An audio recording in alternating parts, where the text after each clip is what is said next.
ছাত্রদের আন্দোলনকে সমর্থন করে পথে রাজনৈতিক নেতারা, বিভিন্ন মহলে মিশ্র প্রতিক্রিয়া। অভিনেতা প্রীতি জিন্টা তিনি আশঙ্কা করেছেন দেশবিরোধী শক্তি যেন শান্তিপূর্ণ প্রতিবাদ দখল না করে। সোশ্যাল মিডিয়ায় তিনি লিখেছেন, ছাত্রদের স্বার্থে পদক্ষেপ নেওয়া উচিত, জরুরি সেই পদক্ষেপ নেওয়া। ছাত্র সমাজের ভবিষ্যৎ সুরক্ষায় শিক্ষাক্ষেত্রে সংস্কারও প্রয়োজন, তবে দেখতে হবে দেশবিরোধী শক্তি যেন শান্তিপূর্ণ প্রতিবাদ দখল না করে, প্রতিবাদের চরিত্রকে যেন অশান্তি করে বদলাতে না পারে। মনে হচ্ছে অশুভ শক্তি ইতিমধ্যেই কাজ শুরু করেছে, আশঙ্কা প্রীতি জিন্টার।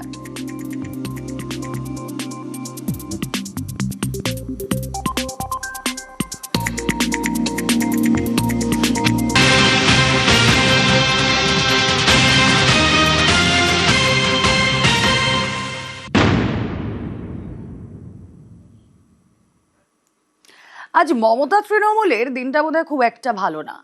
দুই আইনসভাতেই সাসপেনশন। প্রথমে আসি সংসদের নিম্নকক্ষের কথায়। লোকসভায় সাসপেন্ড কল্যাণ বন্দ্যোপাধ্যায়, লোকসভার পুরো অধিবেশনে সাসপেন্ড কল্যাণ।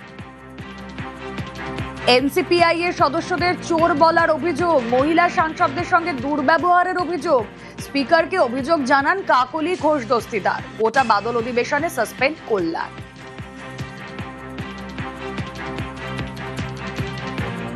श्री कल्याण बनर्जी का इस सभा के सदस्य का सत्र की शेष अवधि के लिए सभा की सेवा में निलंबित किया जाए। जो सदस्य इसके पक्ष में है वो हाँ कहें, जो सदस्य इसके विरोध में है वो ना कहें। मेरे विचार में निर्णय हाँ वालों के पक्ष में हुआ, हाँ वालों के पक्ष में हुआ, प्रस्ताव स्वीकृत हुआ। দল তো আমাকেও বলছে কেন এমন একটা মেয়েকে টিকিট দিলে, আমাকেও তো শুনতে হচ্ছে। ববি হাকিমকে তো আমি আনিনি, অরূপ বিশ্বাসকে তো আমি আনিনি। যে উপকার করে তার যার খায়। ভারতবর্ষের পার্লামেন্টটা দেখতে পেয়ে যেত আমার জন্য। না না, ওসব ফালতু কথা বলছে। কি কমেন্টটা করেছি বলতে বলুন না, লিখে দেবো বলুন। মিথ্যে কথা বলছি। আমি তো স্পিকারের কাছে তো বললাম যে লিখিত তো রায় দিন না, কি আছে দিন, আমাকে দেখান। আপনি কালকে আসছেন? হ্যাঁ আসবো, বাইরে থাকবো, সারাদিন এখানে বসে থাকবো। লড়াই চলবে, বেঈমানদের বিরুদ্ধে লড়াই আর বিজেপির বিরুদ্ধে লড়াই। গাদ্দার বেঈমানদের স্পিকার সাহেব আগে দিয়েছে। মোস্ট আনফরচুনেট, নরেন্দ্র মোদীর সঙ্গে থাকলে কত বড় অন্যায় হতে পারে সেটাও তো প্রমাণ। মহিলাদেরকে কখনো সদনের ভিতরে কখনো পার্লামেন্টের বাইরে অসম্মান করেন, গালিগালাজ করেন। আজকেও তার অন্যথা হয়নি। উনি মহিলাদেরকে যে ভাষায় আক্রমণ করেন তার প্রতিবাদে আজকে কমপ্লেন জমা দেওয়া হয়েছিল মাননীয় অধ্যক্ষ মহাশয়ের কাছে।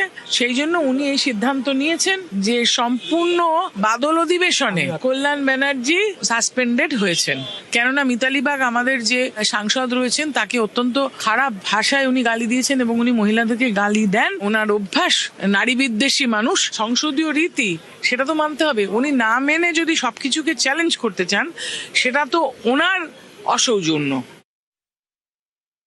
যখন হাউস ছিল না সেই সময় একটা অ্যাক্টিং চেয়ারম্যান যে বসেছিল সে একটা নোটিশ করেছে, তাতে কল্যাণকে সাসপেন্ড করা হয়েছে। আমরা শুনতে পাইনি যে কি হয়েছে তখন, তার কারণ হাউসে ডিল চলছে। এই যে কল্যাণ কি বলেছে, যদি বলে থাকে তখন হাউস ছিল না, হাউসের চেয়ারম্যান ছিল না। আর কল্যাণকে যদি সাসপেন্ডই করবে তাহলে ওকে জবাব দেওয়ার সুযোগ দিল না কেন? ওকে নোটিশটাই বা পড়ে শোনালো না কেন? আমরা স্পিকারের সাথে কথা বললাম, আমরা বলেছি সাসপেনশন অবিলম্বে তুলে নেওয়া হোক। আমরা তীব্র নিন্দা করছি যেভাবে পিছনের দরজা দিয়ে কল্যাণকে সরিয়ে দেওয়ার চেষ্টা করা হলো, তার কারণ উনি আর্টিকুলেট এবং এই সবই নিশিকান্ত দুবেকে দিয়ে হয়েছে। সরকার সঙ্গে সঙ্গে মেনে নিয়েছে। আমাদের প্রতিবাদ ছিল এবং চলবে। सबसे बड़ी बात आज हुई है, कल्याण बनर्जी ने महिलाओं के साथ अभद्र व्यवहार किया। कल्याण बनर्जी को पूरे सेशन के लिए सस्पेंड कर दिया गया। हाँ, बहुत अच्छा किया। वो असंसदीय और मर्यादित भाषाओं का प्रयोग किया महिलाओं के। কল্যাণ বন্দ্যোপাধ্যায়কে যেভাবে স্পিকার সাসপেন্ড করেছেন এটা চূড়ান্ত অগণতান্ত্রিক।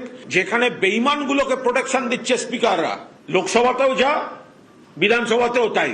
তো কল্যাণ বন্দ্যোপাধ্যায় বেঈমানদের বিরুদ্ধে কথা বলেছেন, তাকে সাসপেন্ড করছেন বেঈমানদের প্রোটেক্টররা। ফলে সরকার পক্ষ দিল্লির স্পিকার তারা কল্যাণ বন্দ্যোপাধ্যায়ের উপর আক্রমণ করছেন। তার কারণ যে তাদের পোষ্যপুত্রদের, তাদের দালালদের কল্যাণ বন্দ্যোপাধ্যায় অ্যাটাক করেছেন। কল্যাণ বন্দ্যোপাধ্যায় যা করেছেন বেশ করেছেন। Very unfortunate. কিন্তু কল্যাণ বন্দ্যোপাধ্যায় যে ধরনের মন্তব্য করে আসছেন সেটা কি যথাযথ বলে মনে হয় আপনার? আমি পুরোটা না জেনে কিছু বলতে পারবো না, তবে পলিটিক্সে দুমদাম এমন কিছু ঘটছে যেগুলো পলিটিক্সে ঘটা উচিত।